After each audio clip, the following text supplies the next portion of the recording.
Swayam Prabha. Digital India. Educated India.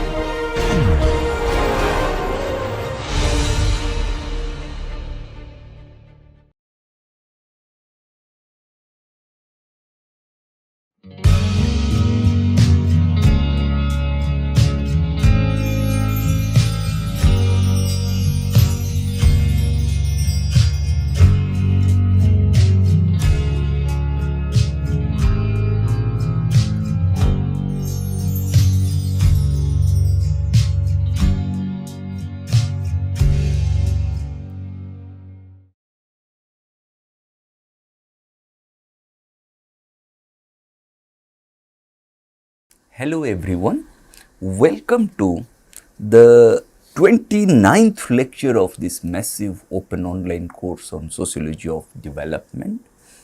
As you know, we are in the last week of this course in terms of globalization and development, and we are discussing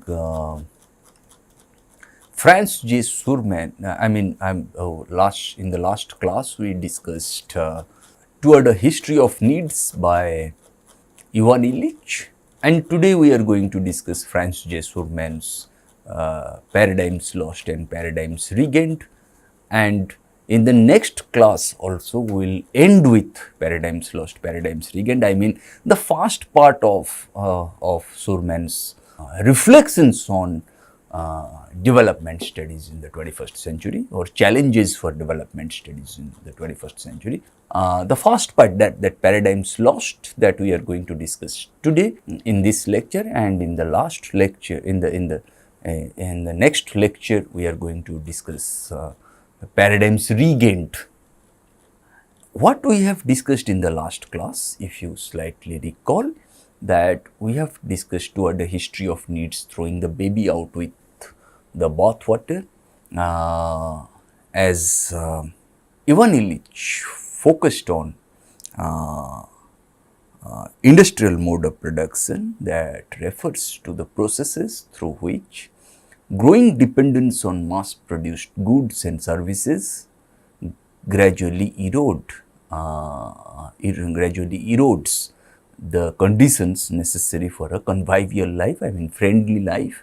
And in examining a distinct area of economic growth, Ivan Illich demonstrates a general rule, that is, the use values are inevitably destroyed when the industrial mode of production achieves the predominance that Ivan Illich has termed radical monopoly.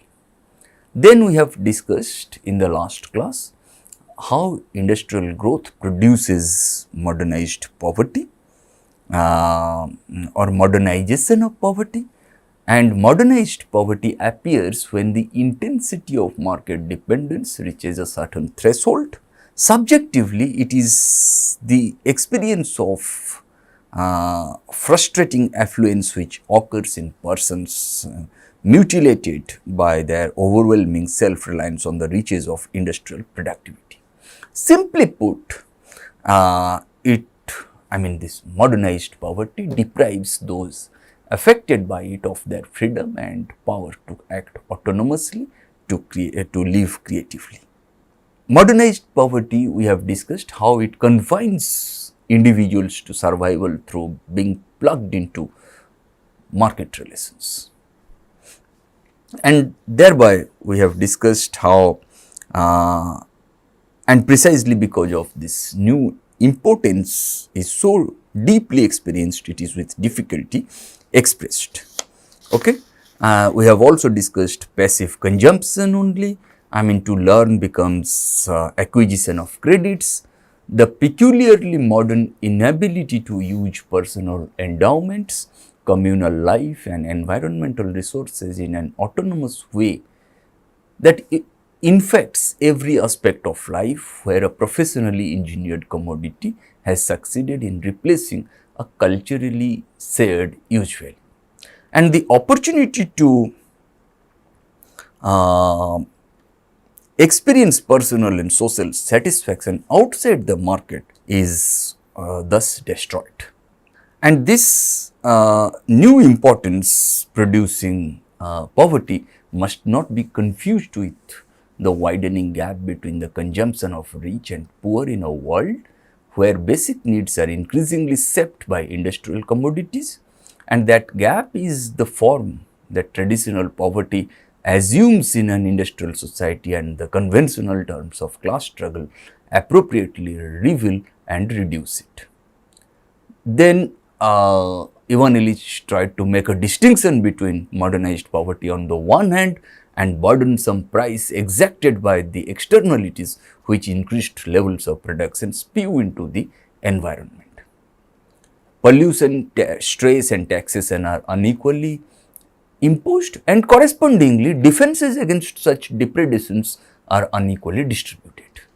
Like the new gaps in access, such inequities in social costs are aspects of industrialized poverty for which economic indicators and objective verification can be found.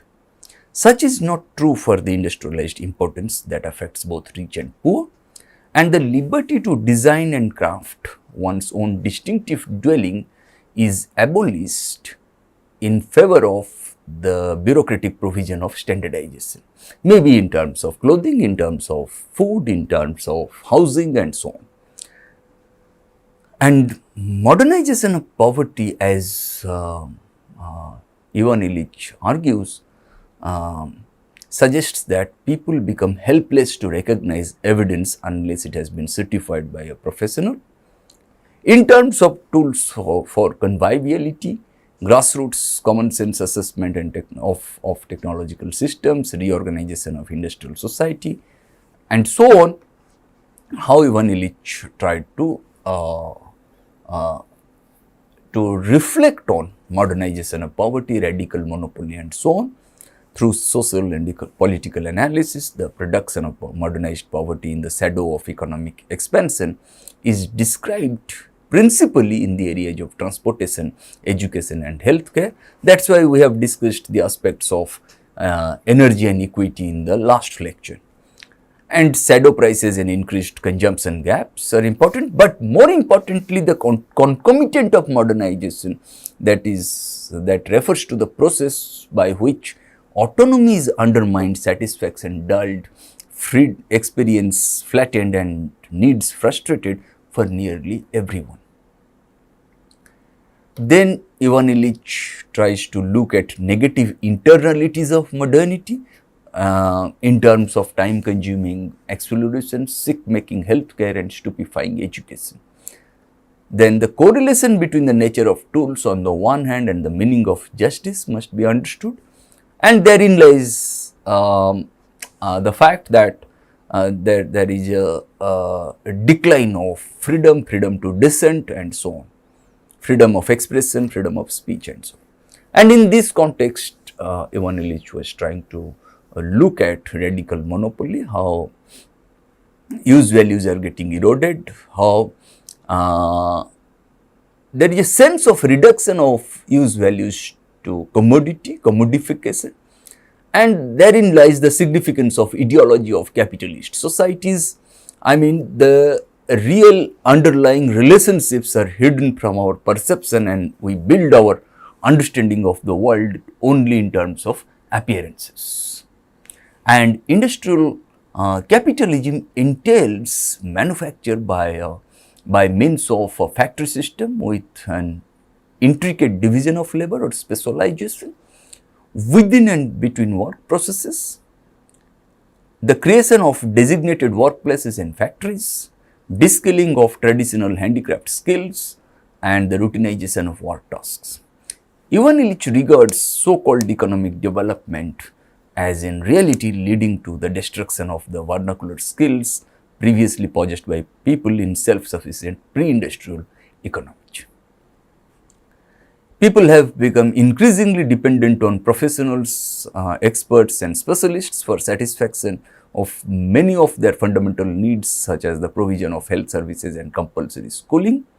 The provision of such services has become radical monopoly, since with the destruction of earlier traditions, there is often no longer any alternative but to have recourse to such expert provision, and in many ways the services offered by such experts are debilitating and dehumanizing, leading to passive consumption and dependency.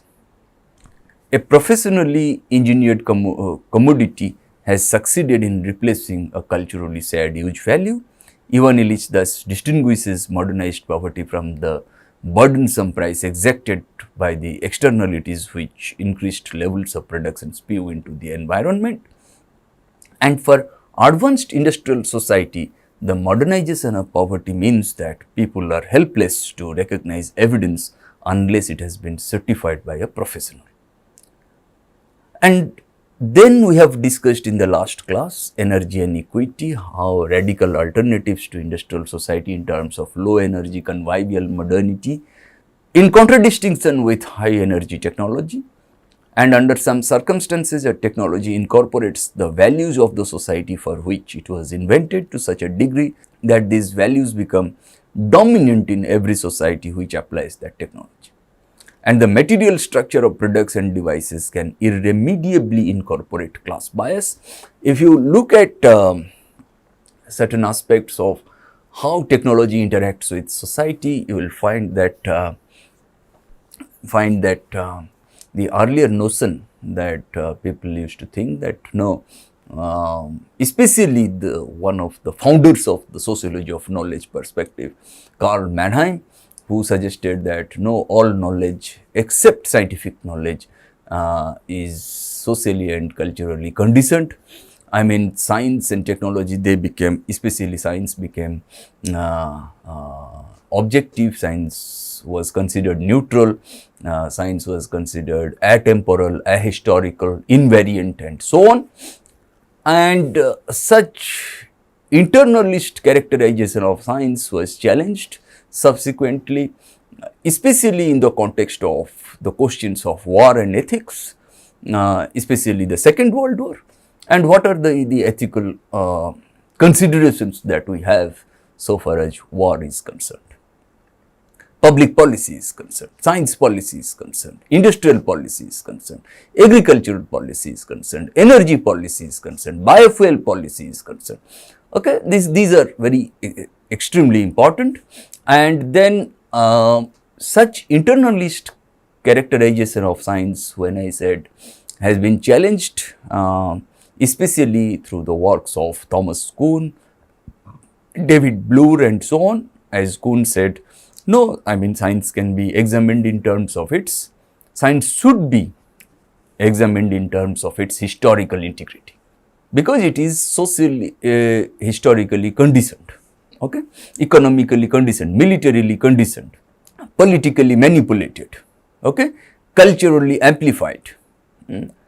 Bloor also said that, David Bloor in Knowledge and Social Imagery of 1976 and subsequently 1991, that all knowledge including scientific knowledge is socially caused, and thereby what we generally find that there was this debate between internalism and externalism in the context of the relationship between technology and society.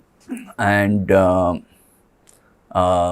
just before his death in 2003, Pierre Bourdieu was delivering the Huxley Memorial Lecture in 2002, and subsequently it was published in the Journal of the Royal Anthropological Institute, that he said that science as a dynamic force must go beyond such dichotomies between internalism and externalism. Science as a dynamic force must go beyond the absolutist idealist conception of its immanent development on the one hand, and historical relativism of those who consider science to be a purely conventional social construct on the other. Okay, that's why we must go beyond these such dichotomies, but that's why I said a technology must incorporate the values of our economy, our culture, our polity and so on, for which it was invented. Okay, otherwise the technology loses its significance to such a degree that these values become dominant in every society, that applies the technology. That's extremely important. Okay, that's both science and technology, they are critically embedded in our economy, in our culture, in our polity, in our social formation, and that's how the material structure of products and devices can irremediably incorporate class bias. If you look at the construction of the New York Bridge by Robert Moses. Robert Moses was a famous engineer from the 1930s to 1970s in the United States of America. What he did when he was given the charge of building New York Bridge, what he did, he built the New York Bridge of 9 feet height, and at that time public buses were of 12 feet height in the US. It was the intention of Robert Moses so that public buses should not come and should not be able to use the New York Bridge, precisely because public buses were used by the blacks and the poor, and it suggests Moses' class bias and racial prejudice while constructing the New York Bridge. If you look at the works of Donna Haraway, U.D. Walkman and so on, you will find that how the construction of the New York Bridge by Robert Moses in the 70s indicates class bias and racial prejudice. That's why technology is not neutral. Technology is also conditioned by certain military, government, commercial factors, right? And in this context, Ivan Illich was trying to look at energy and equity in the context of industrialization of traffic, speed stunt, imagination, net transfer of lifetime, then ineffectiveness of acceleration, the radical monopoly of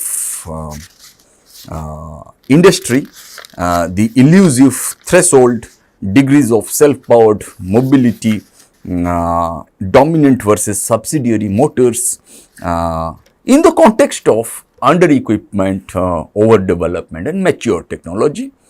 And that's how Ivan Illich tried to look at whether, what Wallerstein once suggested, whether we want modernity of technology or modernity of liberation.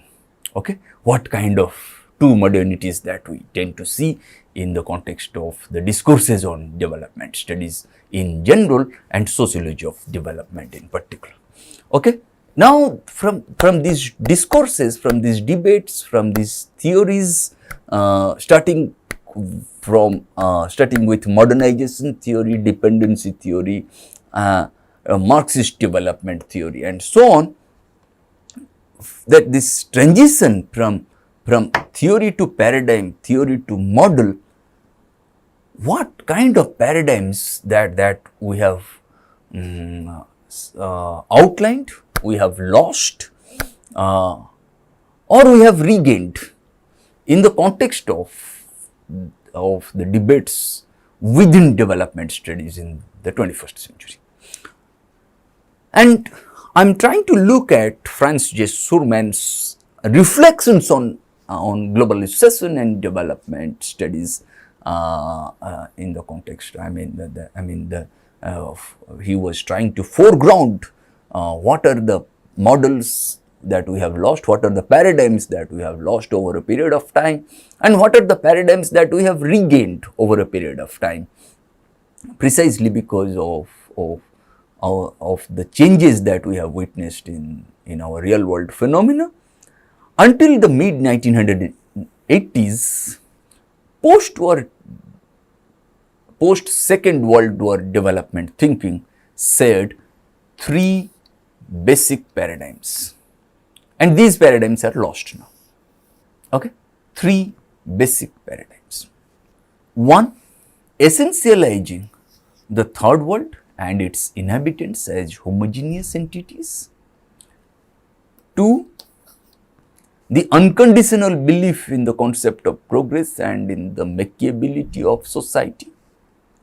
And 3, the importance of the nation state as an analytical frame of reference and a political and scientific confidence in the role of the state to realize that notion of progress, that the second one, that this progress. Okay.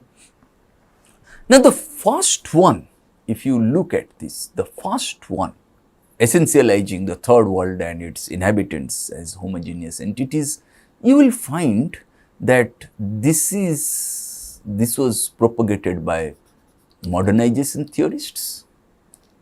The unconditional belief in the concept of progress and in the makeability of society, it was a critique of modernization theory in the context of dependency theory as well as Marxist development theory. And the importance of the nation state as an analytical frame of reference and a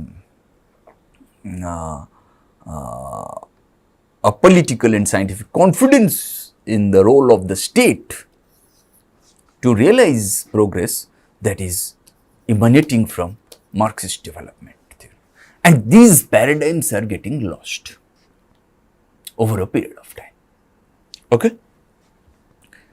Modernization theory, as it was a colonial construct, dependency theory and Marxist development theory, they are socialist constructs. Okay? If modernization theory was a colonial construct or a capitalist construct, then dependency theory and Marxist development theory, they are socialist constructs. Okay? But that kind of socialism also has many variants. It is not like that there is only one kind of socialism. You will find multifarious and multifaceted varieties of socialism today. Okay. Development theories from modernization to dependency as well as the international development aid industry said all these 3 basic paradigms within development studies, whether it is modernization theory or dependency theory or Marxist development theory, they all they shared these basic paradigms. From the mid 1980s onwards, these 3 paradigms increasingly lost their hegemonic status and are challenged by a loose set of partly descriptive, partly heuristic notions like civil society, social capital, diversity and risk. Why mid 1980s is important? Precisely because you will find that socialism in the erstwhile USSR got a setback.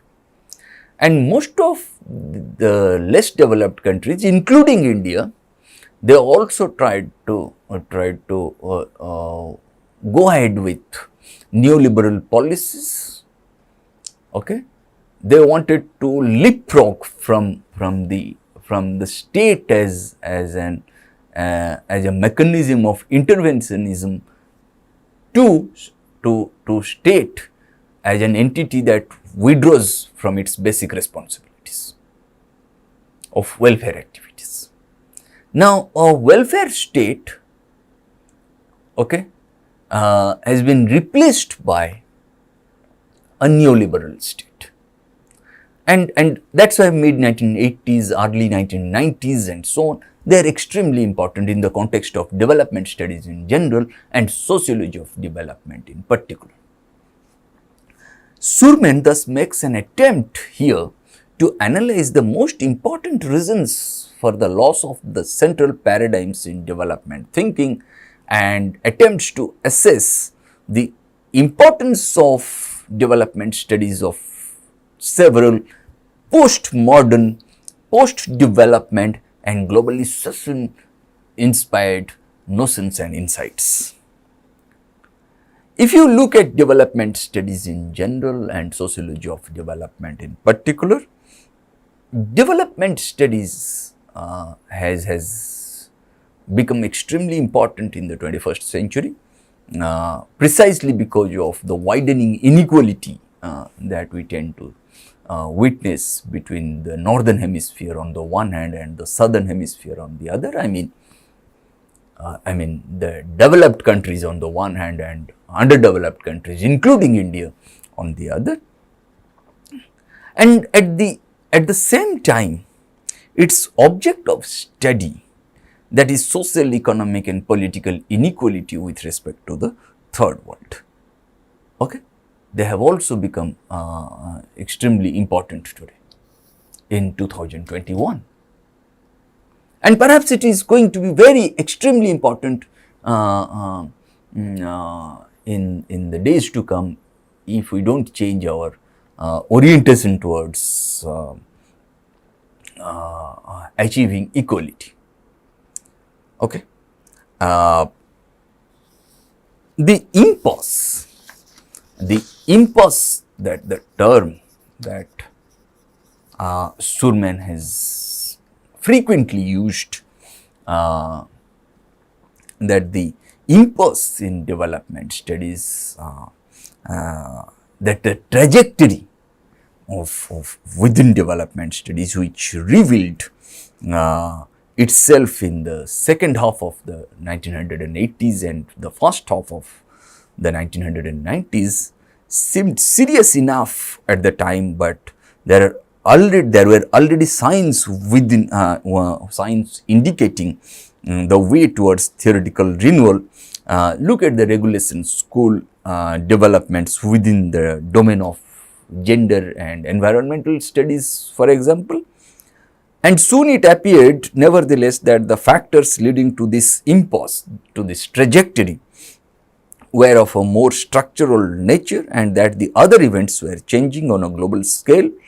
The trusted points of reference, like the leading role of the nation state, which formed part of development studies theoretical frameworks.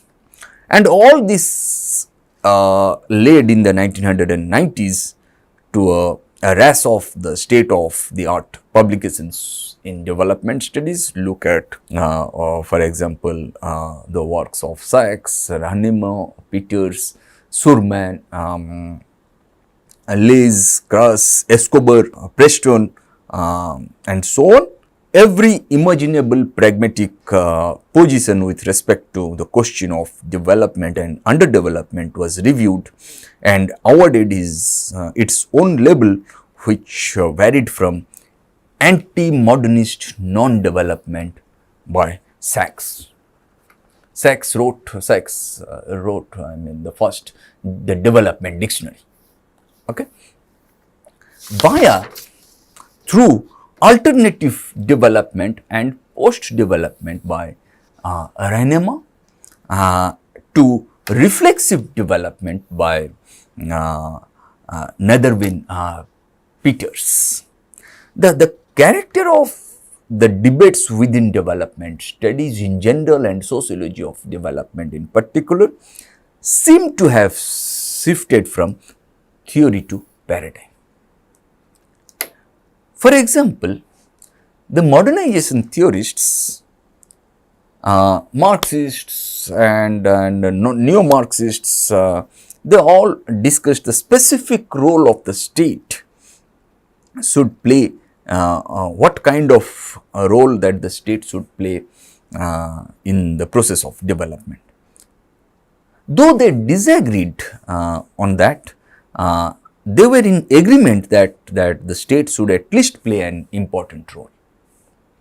That is, on a paradigmatic level, they agreed that the state was an important developmental actor. And these days, discussions have shifted to whether the state should play a role after all in the process of development. At the same time, civil society supposedly seemed to have evolved from a rather indeterminate conglomerate of individual households and an inarticulate societal container of economic classes and disparate social movements to a fully fledged, articulate actor with synergetic development potential. What might be called a paradigmatic disorientation because these paradigms are getting lost over a period of time. That's why Surman used the term paradigmatic disorientation. I mean, development studies in general and sociology of development in particular started to lag behind critically involving itself in these discussions. That's why Surman tries to attempts to review the loss of these three basic paradigms that we just now outlined in the post Second World War development thinking and the ensuing paradigmatic disorientation within development studies in general and sociology of development in particular. What in this lecture we are going to do? We are going to focus mostly on what kind of paradigms that we have lost, and in the next lecture we are going to discuss what kind of paradigms that we might have regained or we have already regained. Okay, starting with just to give a prefatory remark to come to this point of the essentialization of the third world, I mean essentializing the third world and its inhabitants as homogeneous entities. Before moving on to this, let me give you a prefatory remark to the paradigms that we are discussing here, those which have been lost, those which we have lost these paradigms. The first two characteristics of post Second World War development thinking, that is essentializing the third world and its inhabitants as homogeneous entities, and the unconditional belief in the concept of progress and in the makeability of society constitute the core of so-called developmentalism. What is then that developmentalism? Developmentalism refers to a kind of evolutionary development thinking directed at the third world that was unilinear and teleological, and as such could harbor two apparently contradictory clusters of development theories.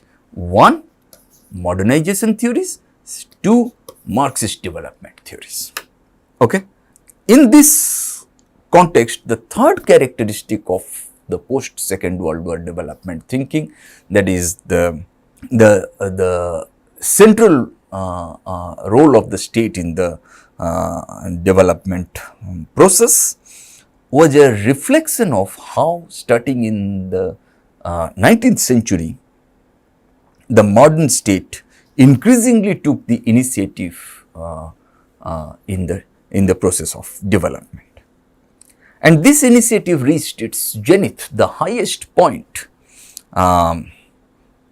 in the post Second World War phase of constructing the welfare state in the Western industrial world, an idea which was subsequently exported to the third world. Okay, because the Second World War also called for a situation where both rich as well as poor countries, they tried to reconstruct and they tried to reconstruct and develop their economies. Okay, and the kind of reconstruction and development process which underwent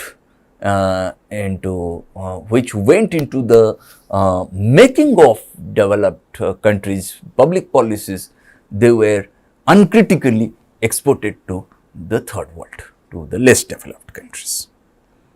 And history, moves on. Though social, economic and political developments change the hitherto existing real world practices, real world norms, public policies and so on. And in this context, paradigm building is extremely important, and the concept of paradigms was introduced in the world of social sciences by Thomas Kuhn in the Structure of Scientific Revolutions of 1962. What Kuhn suggested, that every major science passes through two important stages. One, the pre-paradigmatic stage, and two, the paradigmatic stage, and within a specific paradigm that the practitioners of science, the community of scientists, they tend to practice the norm bound science, that is called the stage of normal science, and within normal science you may encounter, they may encounter anomalies. Anomalies refer to unanticipated or unexpected occurrences or happenings, and once science encounters anomalies, it enters the stage of crisis, and once science is crisis ridden, it tries to search for, it tries to look for, it tries to search or hunt for new paradigms. And a new paradigm can be reached not by following the traditional, the tradition bound activity, not by following the norm bound activity, but by revolutionary science. That is why if normal science is a tradition bound activity, then revolutionary science is a tradition shattering activity. And that thus Thomas Kuhn noted that paradigms have a natural resistance to change, though some more than others. Okay, if you look at some paradigms, suppose paradigms in sciences, natural sciences, and paradigms in social sciences, they obviously they have a natural resistance to change, though some more than others. Okay, when we look at biological sciences, okay, principle of natural selection by Darwin and the origin of species and so on.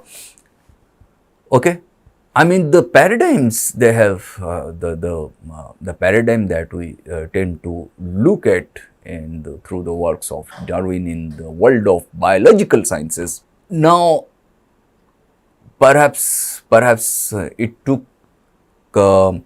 has taken relatively less amount of time as compared to the paradigms in social sciences, when we say know what is rationality and what is superstition.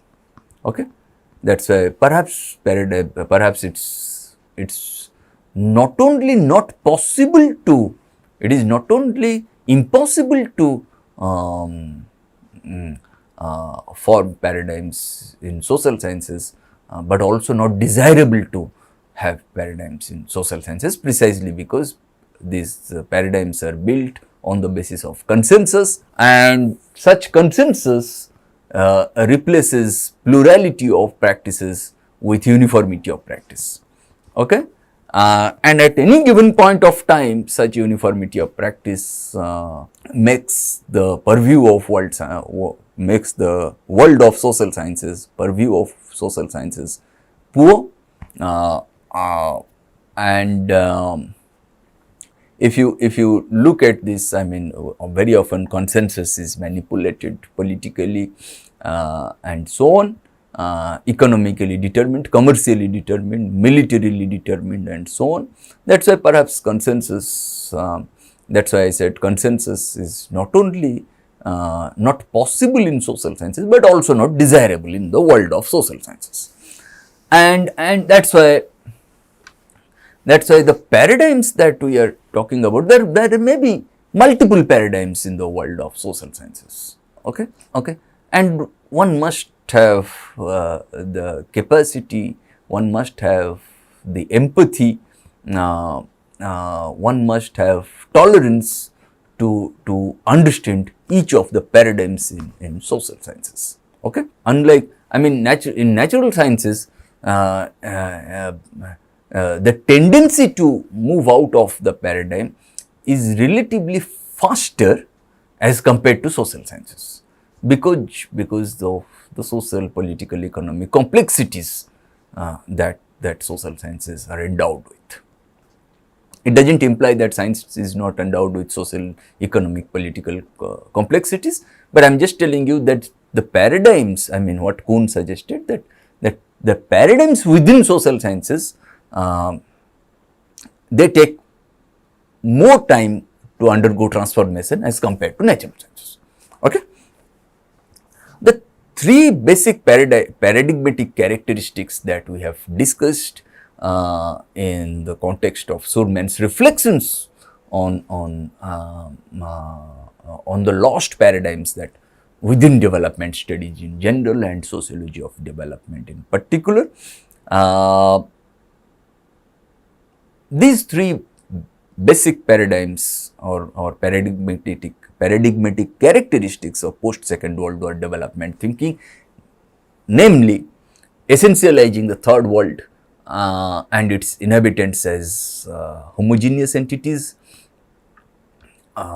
then the unconditional belief in the concept of progress and in the makeability of society, makeability of our economy, culture and polity, and thirdly, the importance of the nation state as an analytical frame of reference and political and scientific confidence to realize that progress. Okay, they have in time come one by one under attack. That's why let us go one by one.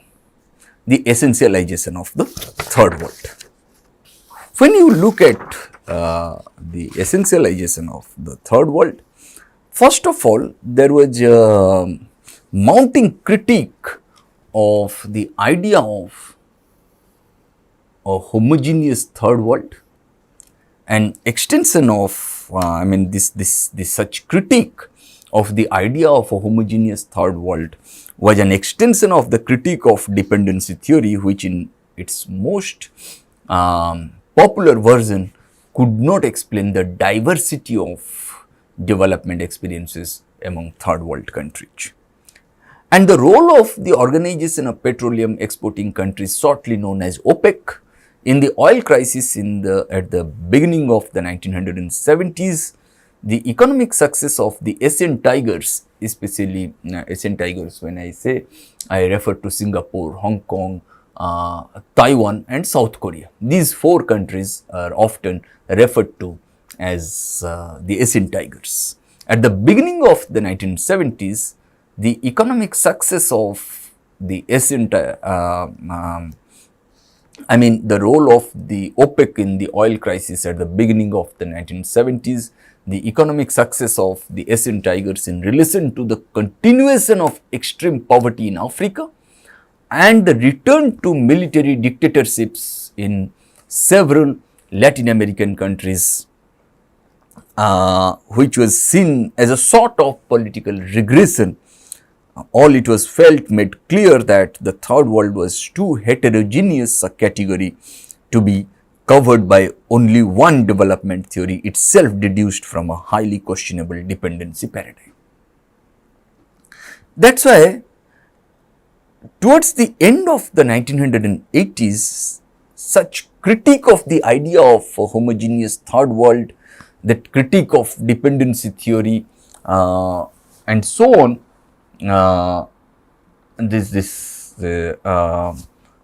as a concept was strengthened by the postmodern critique of essentialism, of many concepts of the modernist discourse, which was brought forward by postmodernist writers such as Michel Foucault, Jacques Derrida and so on. In particular, the ultimate consequence of their exercise, which they labeled deconstruction,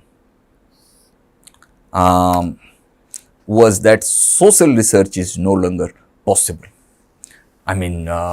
Postmodern critique of essentialism, in the works of Derrida and Foucault, critique of enlightenment. When I say enlightenment, I mean critique of European enlightenment, critique of only Western enlightenment, critique of modernity, critique of industrial revolution, critique of industrialization, critique of rationality, critique of development as a whole, critique of positivism, critique of science, critique of economism, critique of objectivity, critique of neutrality, critique of science and so on.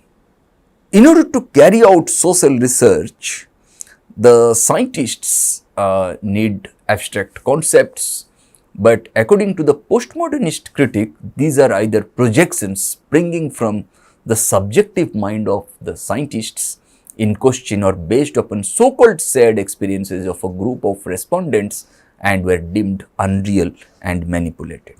And this led to a situation where within the realm of development studies in general and sociology of development in particular, many researchers become hesitant about specifying their domain of activities, studying the inequality in the third world, for example, in order to avoid being accused of essentialism, or else they turn to the vague but relatively safe notion of diversity within third world development experiences. And in turn, this led to the awkward situation that at a paradigmatic level, there was a sort of change from an emphasis on inequality to one on diversity, but this never experienced either a further paradigmatic elaboration or the necessary translation towards the level of testable, workable development theory.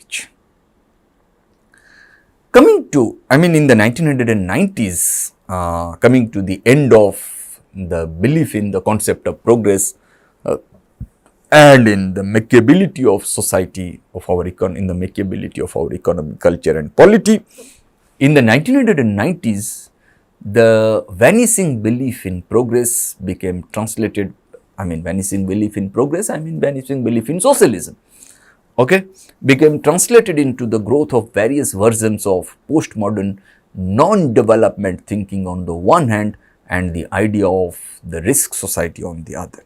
In the 1980s, development pessimism had already set in because it was realized that the gap between rich and poor countries continued to widen, and where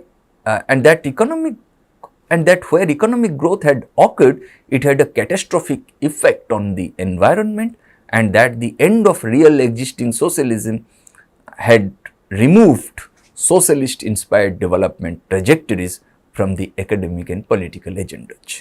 An early version of postmodern, in fact anti-modernist non-development thinking was introduced by Wolfgang Sachs in 1992 as follows, like this: development talk still pervades not only official declarations but the language of grassroots movements. It's time to dismantle this mental structure.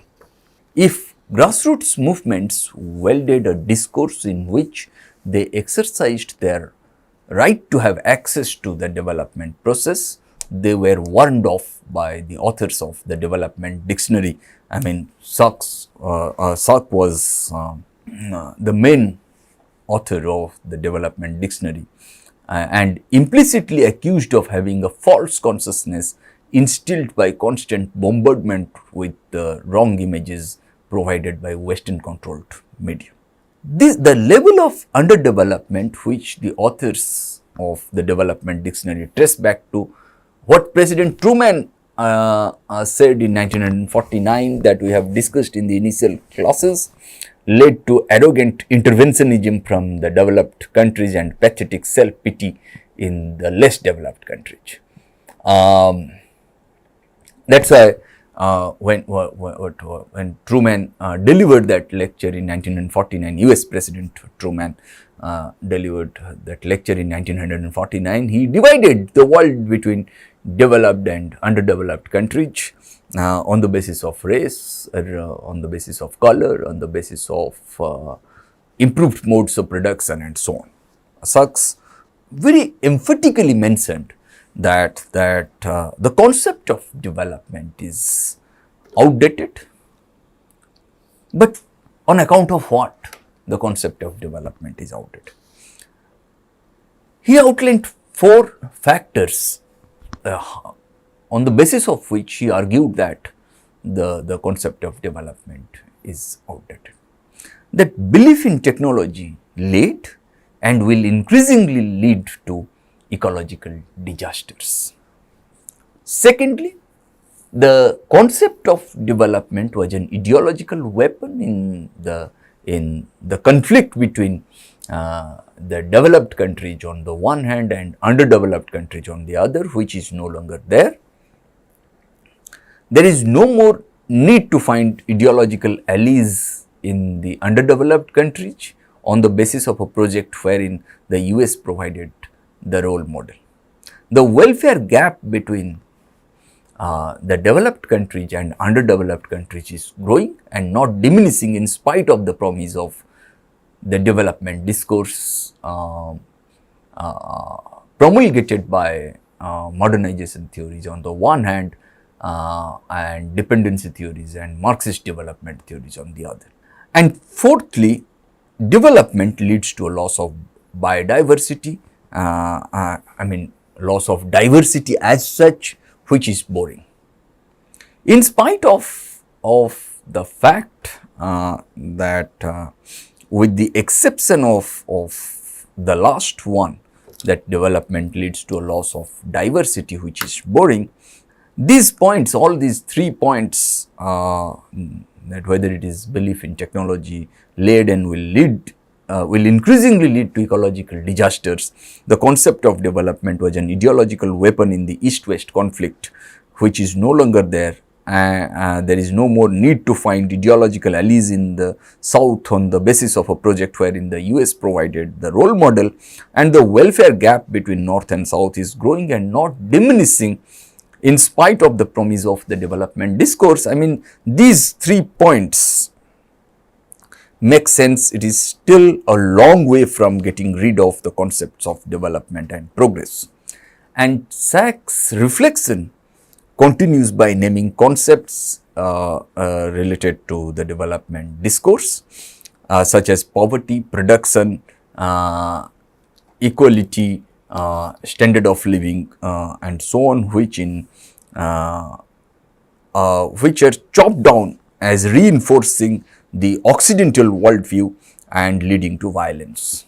And lastly, Sachs promises the reader a window of other ways of looking at the world and to get a glimpse of the richness and blessings which survive in non-Western cultures, including India, in spite of development.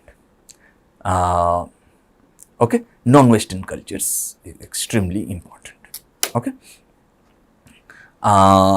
Later versions of postmodern thinking also reflected anti-modernist ideas through the works of Rehnemer, relegating progress and development to the dustbin of the 20th century concepts, which were better left behind upon entering, as we have already entered the third millennium. I mean, we have crossed 21 years of the third millennium, and the Western notion of progress would only cause environmental pollution because it meant industrialization. It would sever indigenous populations from their cultural roots and expose them as helpless victims of a global exploitative capitalism that, through manipulation in the media, urged them to consume the wrong things for the wrong reasons with money that they did not have. Nevertheless, alternatives put forward by post-development thinkers have a high new age-like content clad in third world clothes. 2 other variants of the loss in the belief of the concept of progress and in the Machiavelliity of society are embodied in the concept of the risk society and in the suddenly popular appearance of apocalypse authors. Moving towards, we are in the 21st century, and more importantly, this 21st century has led us to an array of philosophical treatises about the moral consciousness with which mankind entered the 20th century. For example, these are not,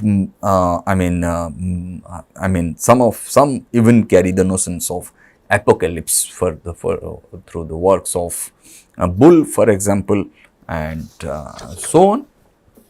And then if you can look at Samuel Huntington, Eric Hobsbawm, or Robert Kaplan, you will find that they are well known current authors embodying in varying degrees and for very different reasons of some kind of pessimism.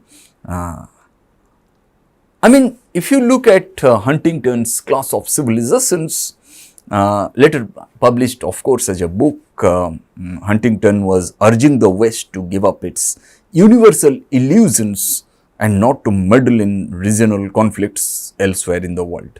If the West, and more particularly the US, does not adhere to the principle of cultural relativism in international politics, then a class of civilizations would inevitably occur. Hobsbawm finds an explanation for such pessimism, moral crisis, individual materialism, moral crisis in the ultimate victory of individual materialism, which led to the degradation of traditional networks of human solidarity, and this moral vacuum results in a chaos completed by the onslaught of a global economy, leaving nation states virtually defenseless. Huntington and Hobsbawm, however, are mildly optimistic in comparison to Robert Kaplan. Kaplan's The Coming of Anarchy, that takes the reader on a journey through West Africa, painting a picture of total political and social chaos, and paramilitary warlords and organized bandits fight each other for scarce resources, while the urban centers are ruled by corruption, crime, disease, overpopulation, and a gigantic pollution. And this regional criminal activity, anarchy, would eventually reach global levels. According to Kaplan, the end of the Cold War did not lead to the end of history, but on the contrary, it ushered in a period where international relations will be dominated by chaos. Such studies of these authors, especially Samuel Huntington, Eric Hobsbawm, and Robert Kaplan, are perhaps somewhat extreme, but Surman does not have the feeling that they are atypical. In any case, the recent atmosphere was decidedly more pessimistic in comparison to the turn of the 19th to the 20th century. Of course, at the end of the 19th century, there were also doubts about the 20th century, about what the 20th century would bring, but optimism, especially faith in the wonders of technological progress, prevailed. At the end of the 20th century, and still these days in 2021, it is precisely fear of the unintended consequences of technological progress, state and government's interventions, which had and still has such a paralyzing effect on imagining positive future scenarios. For example, in 1986, the German sociologist Ulrich Beck, later joined by Anthony Giddens and Scott Lass, introduced the term risk society. And this term seems to imply a generalized feeling of such pessimism, the feeling that it is useless to look ahead to plan because of the increasing influence of unintended consequences which the technological growth machinery bestows upon us.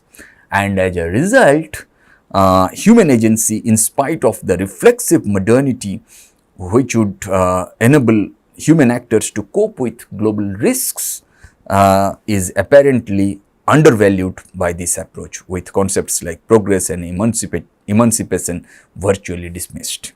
Also, the notion of global risk society seems a typical example of European ethnocentric thinking, because many in the third world have never known any society other than a risk society. So, in the past, I mean, from the 1980s to the 2000s, progress as one of the most central and continually present notions of modernity finally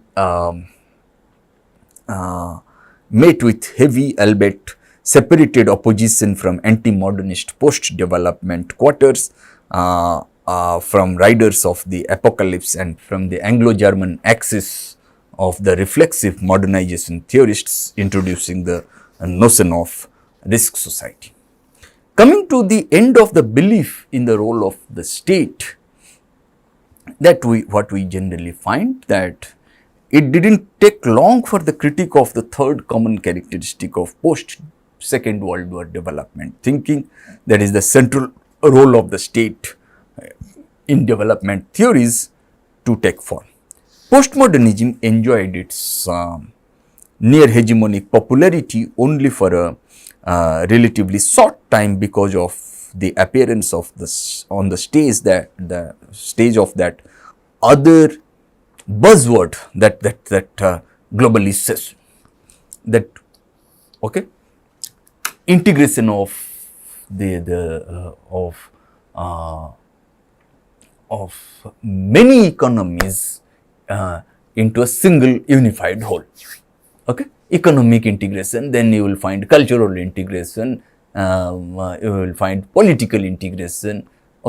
Such kind of that integration also leads to some kind of, has also led to some kind of uniformity that has become a problem.